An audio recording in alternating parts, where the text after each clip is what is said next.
So now,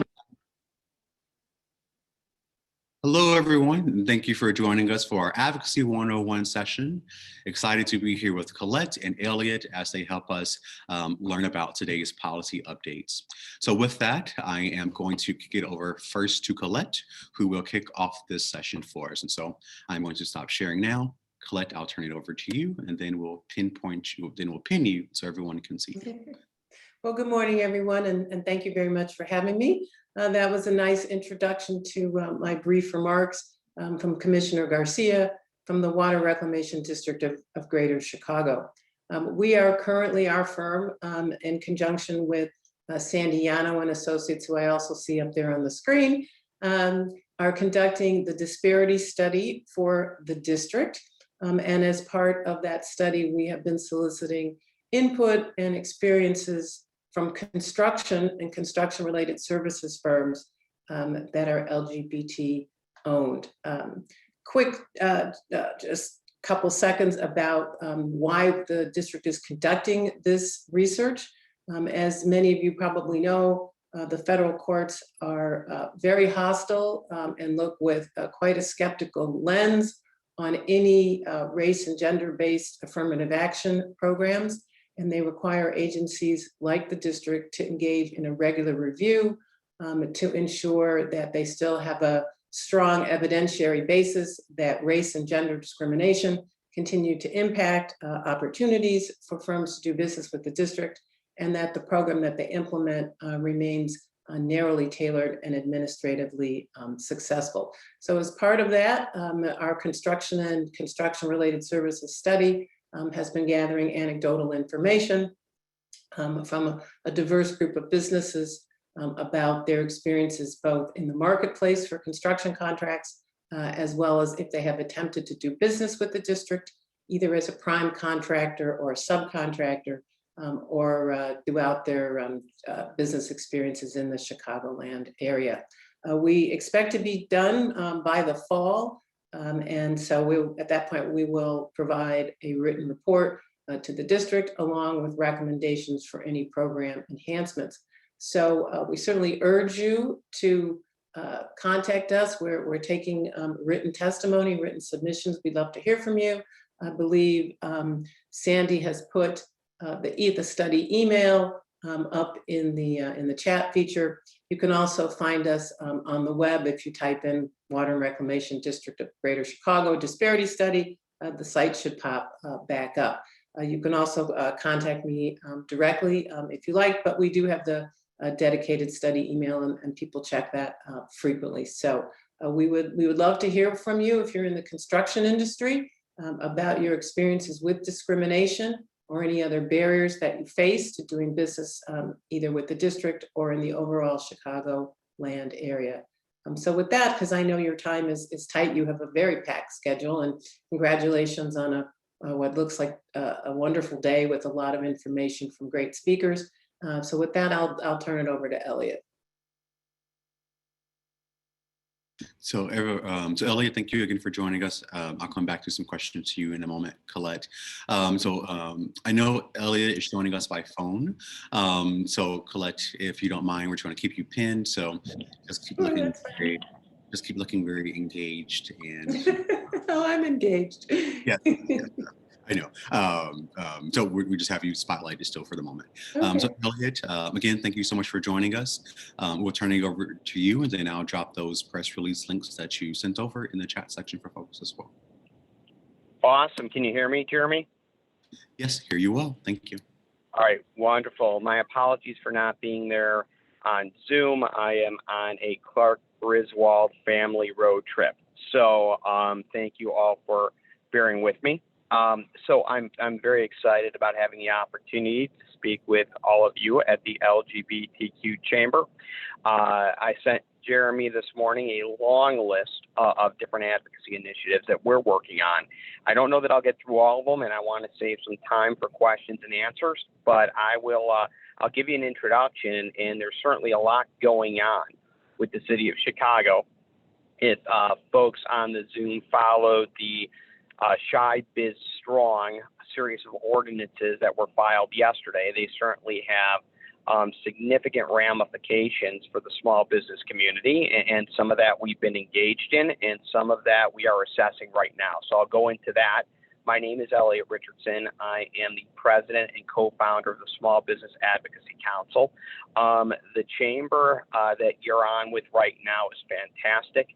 They're partners in advocacy. I can't thank you all enough, because when we have ideas and we have legislative proposals that we want to try to move in Springfield or in Chicago or on a federal level, it's critical mass that makes all the difference in the world. It's nonpartisan legislation that's laser focused on small businesses that makes all the difference in the world. And being able to collaborate with all of you helps us move good policy.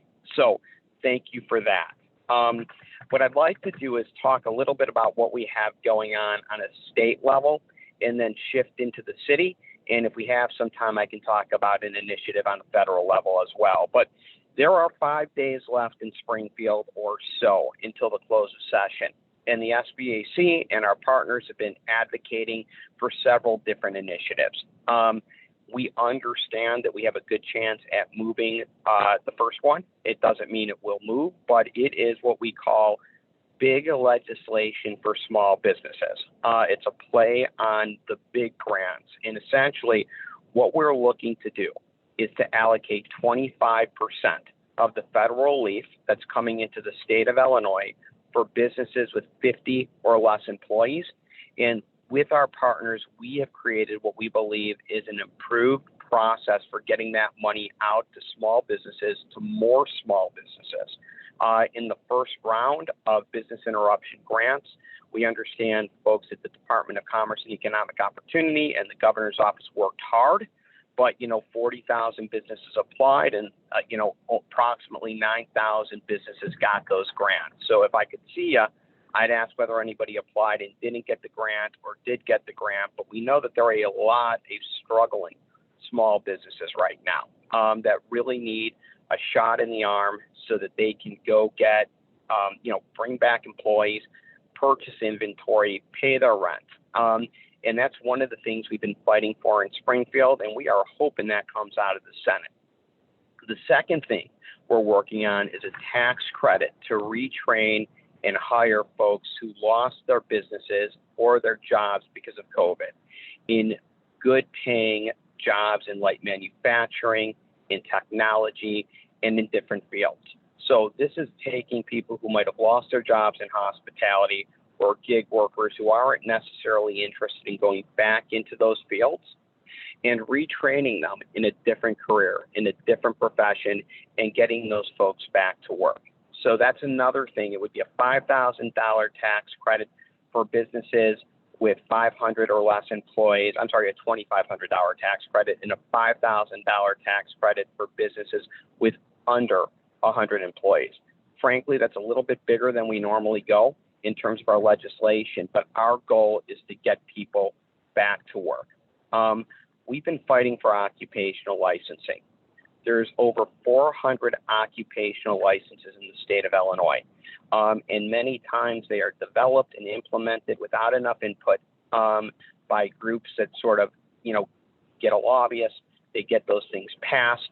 We want to really analyze new occupational licenses before they're put into place.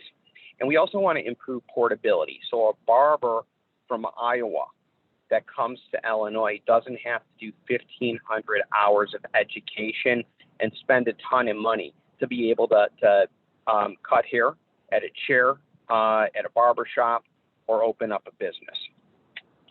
We're working on property taxes.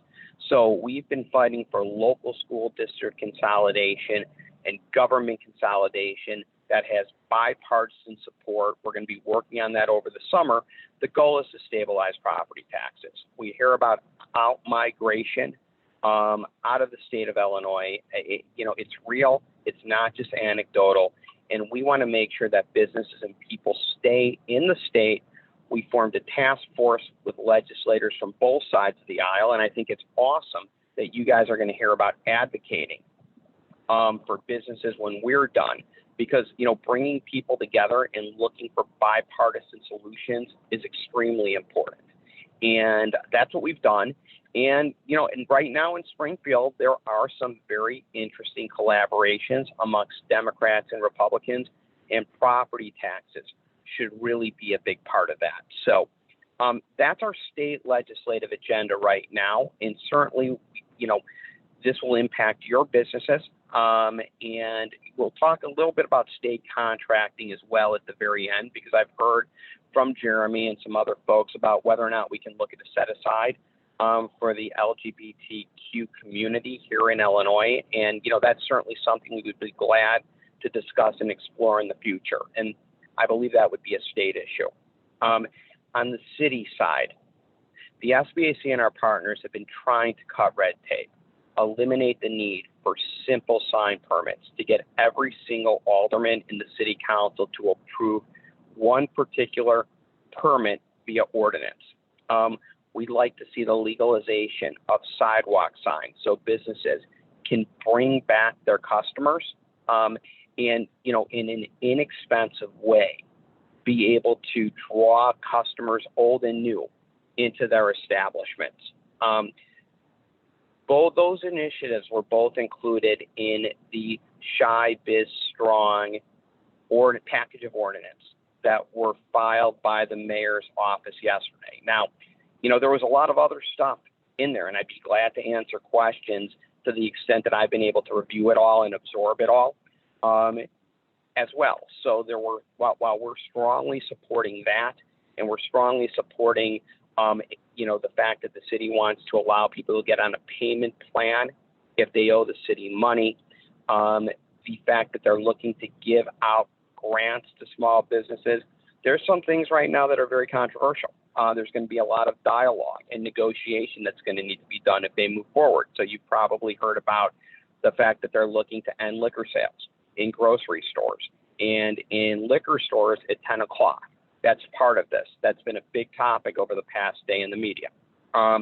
Another thing is sort of the restaurants and Uber and Grubhub, and not Uber, I'm sorry, Grubhub and DoorDash, and the fact that the mayor's office would like to continue to cap fees until such time as all the COVID relief has come to a close. There's been a lot of talk about that, yes, as well. So, we were with the mayor at the press conference yesterday where she unveiled this. Certainly cutting red tape, and there's more in these ordinances, is a top priority. There's other things that we really need to look at and discuss and engage on. So expect a ton of activity on all of this over the next 3 or 4 weeks.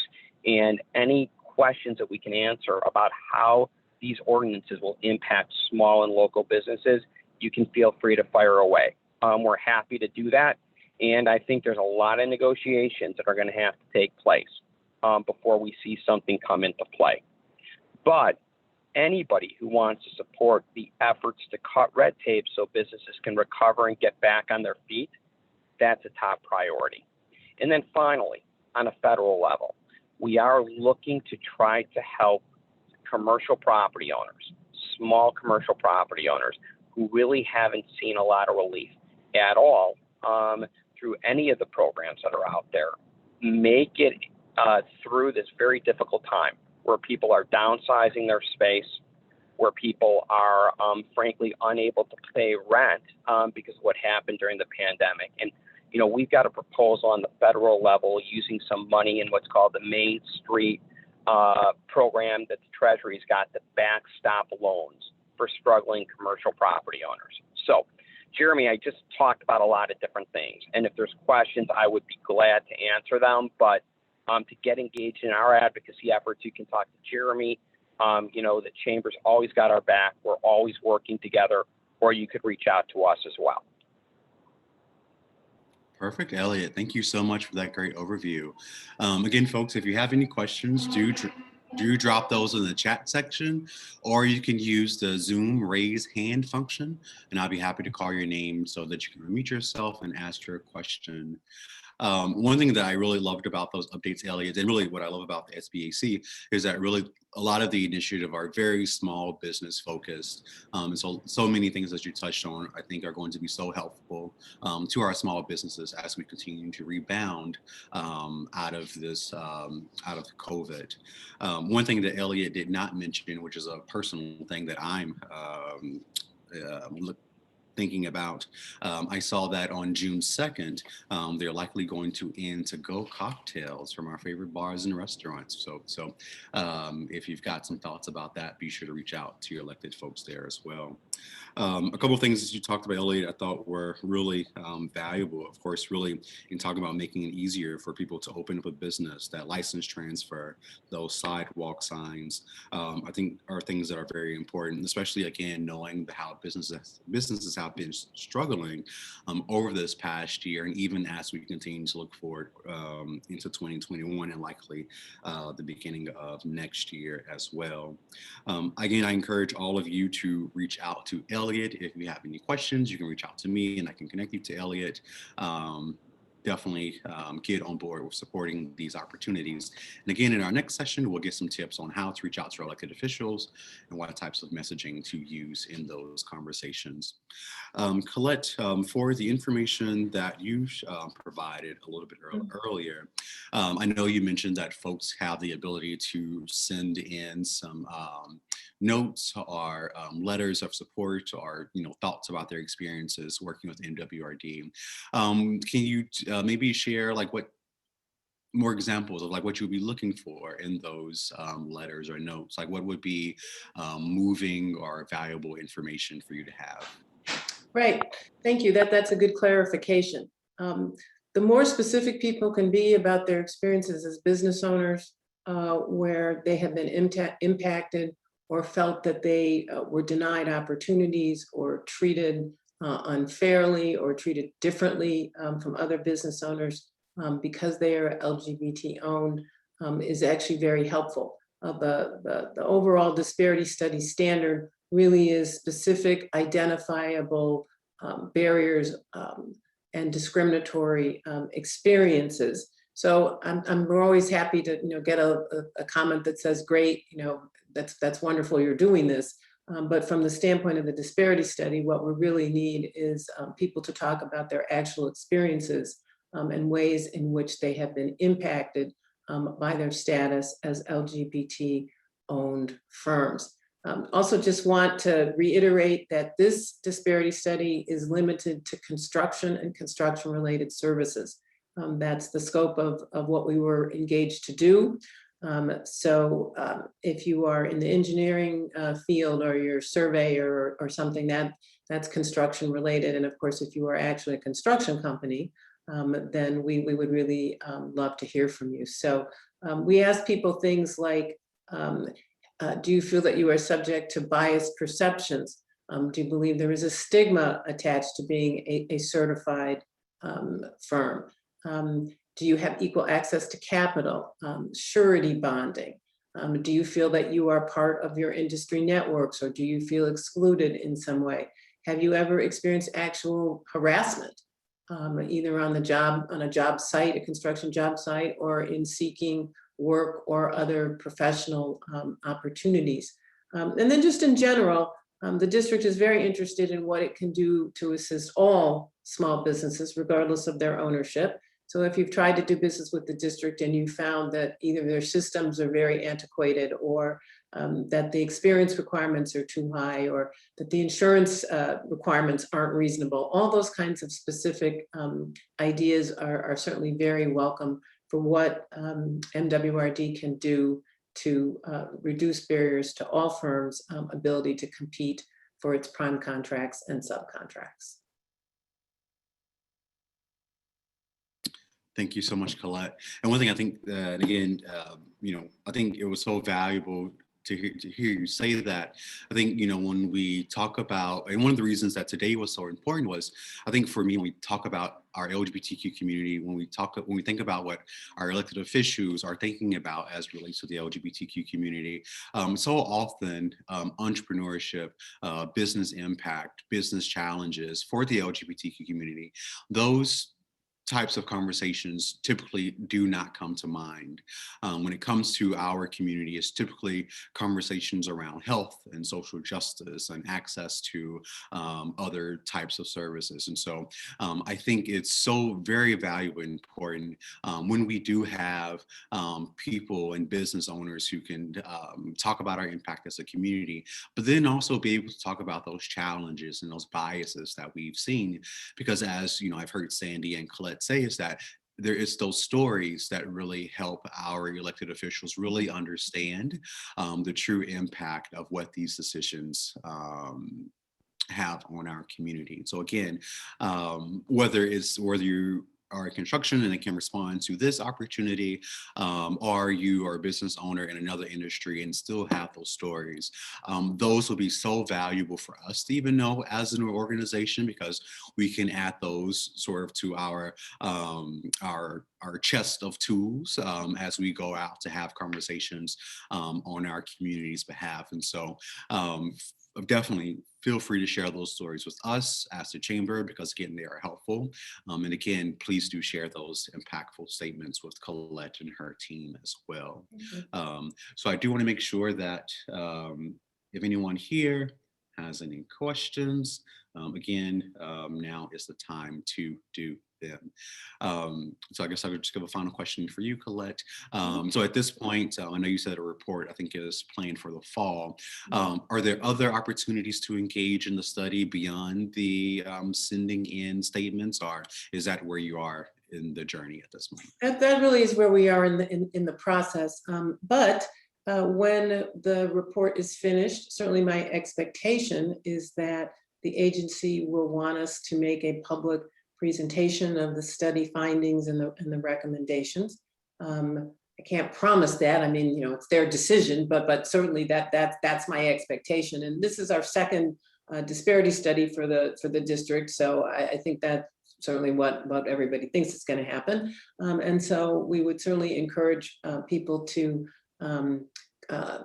come to the public meeting. I'm assuming they're still going to be virtual. At least I sort of hope so, because frankly, my experience, and we've been working on these kinds of studies for over 25 years, is that we're actually getting better participation at events now that they're virtual, because people don't have to drive. And you know, if you've been down to the Water Reclamation District, driving to downtown Chicago and parking is not necessarily something everybody wants to do.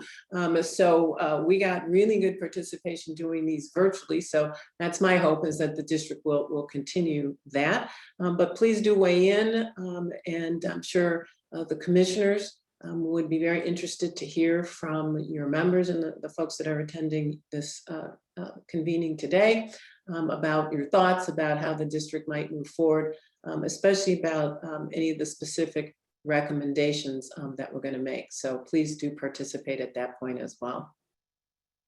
Perfect. We did get a question for you, Colette. Is the first disparity study publicly available? Well, that's a good question. I honestly don't know that. It was 5 or 6 years ago now, and you know, we're 40 studies down the road since then, maybe. But certainly, you could go onto the district's website. If it is, it'll be there. And then, if you don't find it, you know, please feel free to contact us, and we can ask whether the district is willing to make that public. I can't just do it myself, of course, but it may well be, and although it's possible by now that they've taken it down simply because it was so long ago, but we can try to find out if it's not on there and you can't find it easily. I'd be happy to check that out for you. Perfect. Thank you so much, Colette. So great, everyone. Huge shout out to Kathy. I just saw Kathy's name just pop up. To Colette and Elliot for joining us to share some insight. Elliot, huge thank you for all the work that SBAC is doing to advocate on behalf of small businesses. As Elliot said, we definitely do hope to work with them to try to find some opportunities to get the state of Illinois to a position to recognize recognize and include LGBTQ-owned businesses in their supplier diversity program. And so our hope is that we have a long relationship with Colette as we keep moving forward, and hopefully we'll keep seeing her in these types of conversations and studies. And then Elliot, hopefully we'll continue to have you also as an advocate in championing our business community and the issues that we have. So huge thank you, Colette and Elliot, for joining us, and we look forward to seeing you both soon. Yeah, and congratulations on your event, and I'm sure you all are going to have a wonderful day. So thank you for having us. Thank you. Bye.